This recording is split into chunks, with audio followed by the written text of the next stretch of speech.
Hi, my name is Maleen Schoenberg, and this is my project, How Recreational Boating Impacts Eelgrass Habitat in the San Juan Archipelago, a new technique to identify sources and evaluate risk with Friday Harbor Laboratories. Before I begin, I'd like to quickly state that this Friday Harbor Laboratory project acknowledges the Coast Salish peoples of this land, the land that touches the shared waters of all of the following tribes and bands. The ecological focus of my project is eelgrass (Saucia marina), which is an incredibly valuable marine submerged plant. It provides food, oxygen, shelter, and spawning grounds to many species, plays a critical role in marine resilience, and holds significant cultural value. However, it is declining in the San Juan Islands. The archipelago has been recognized as a region of concern in eelgrass monitoring by the Washington Department of Natural Resources, DNR. Recreational boating, which the San Juan Islands is known for, is being investigated as a potential cause of these declines as it can damage eelgrass habitat through physical disturbances, shading, and pollution. One example of this is anchor scour, which is shown in the image on the right.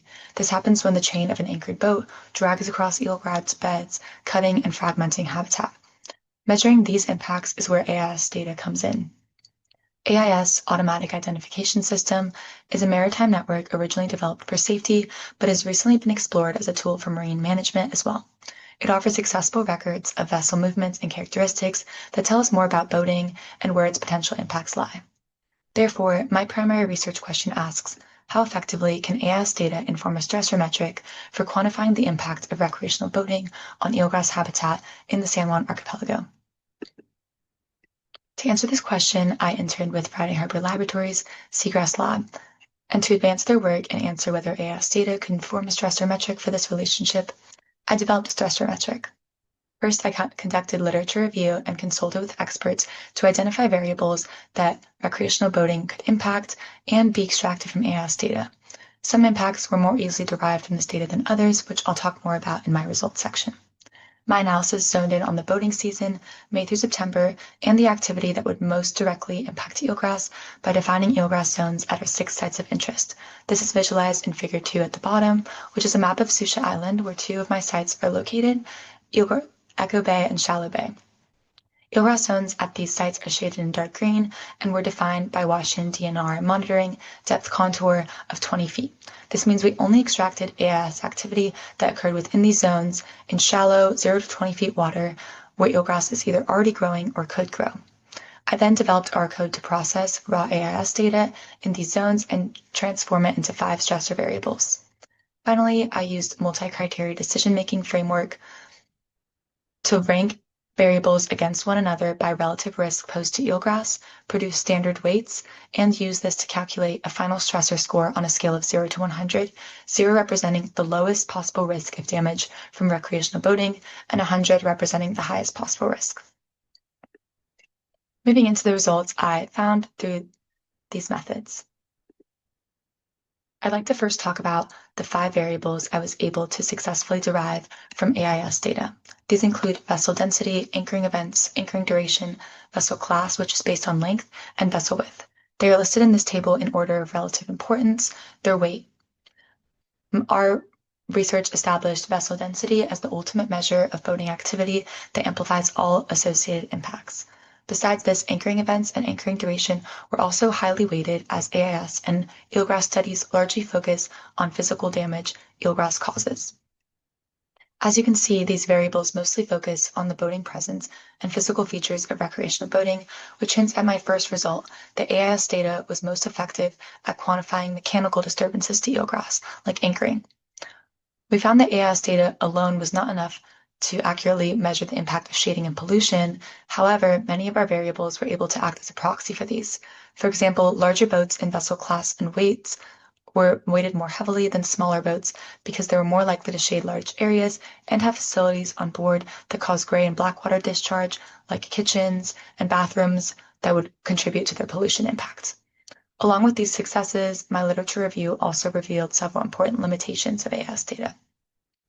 GIS drift and manual programming cause some inaccuracies in records, and not all boats have AIS systems on board, which can lead to underrepresentation of true boating activity. Our methodology offset these limitations as best as possible, but they're still important to consider. Taking raw data and being able to transform it into actionable insights was a major focus of my capstone. analytical hierarchy process, and MCDM framework offered a way to standardize different variables and weave in ecological knowledge into the relative risk calculation. This created a product that takes AIS data and allows for easy comparison between sites. This figure shows the final stressor scores that our variables fed into across all sites, one of my major final products. From 2018 to 2024, we saw an increase in stress from recreational boating activity at all 6 sites. The general trend in the region was peaks in pandemic years, followed by drops in 2022, and slow increases or leveling off into most recent years, but stressor scores have not returned to their baseline scores from 2018.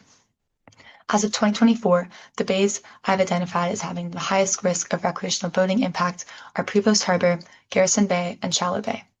Ultimately, even with the limitations discussed, I found that AIS data were able to inform an assessment of potential impact of recreational boating on eelgrass habitat in the San Juan Islands. But why do these insights actually matter? This research offers insights that advance the understanding of recreational boating activity and its impacts on eelgrass habitat in the San Juan Islands. As concern for eelgrass population health in this region grows, information like this can be extremely valuable when making critical conservation decisions and allow complex data to be easily communicated to stakeholders. Going back to one of the impacts AIS data was most effective quantifying, locating anchoring events is one example of how this research can inform management decisions. Understanding where anchoring occurs and has the potential to damage eelgrass can help prioritize sites for voluntary no anchor zones.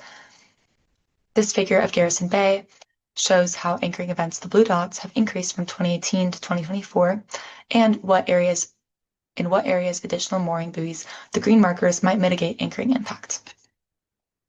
Finally, I'd like to note that this research speaks to a greater trend of the importance of comprehensive and accessible data in the environmental sector. As a data lover, I'm biased, but the more opportunities we have to test the boundaries of data, its applications, and the more people we allow to explore it, the better we will understand ecosystems and how we can sustainably be a part of them. Thank you so much for listening to my presentation.